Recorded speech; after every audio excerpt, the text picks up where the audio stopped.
سلام، من ستایشم. تو ویدیو حاشیه امشب قراره پشت پرده مرزی عجیب بهتاش رو بهتون بگم. پایتخت تموم شد ولی این سال توی ذهن خیلیامون که مرزی بهتاش دقیقاً چی بود.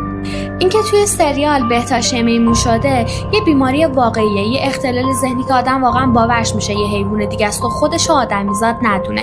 یعنی طرف به مرور یادش میره کی بوده، مثل حیونا رفتار میکنه، صداهای عجیب در میاره و حتی دیگه خودش هم تو آینه نمیشناسه. حالا یکی میمون میشه، یکی خر میشه، یکی انفاس گرگینه برمیداره. اسم این بیماری خاص سندروم لیکانتروپی بالینیه که پاچه بهتاش رو هم گرفته بود. تو کل جهان فقط 50 نفر به این بیماری مبتلن، پس جای نگرانی نداره. علت دقیق این بیماری هنوز مشخص نیست، اما سیستم ایمنی بدن سلول‌های سالم بنیادی رو هدف قرار میده. این بیماری با دلایلی مثل استرس، مصرف داروهای خاص، عفونت‌های ریوی، تغییرات هورمونی رو تشدید میکنه. حالا بهم بگو با دیدن بهتاش کدوم دوستت میافتی؟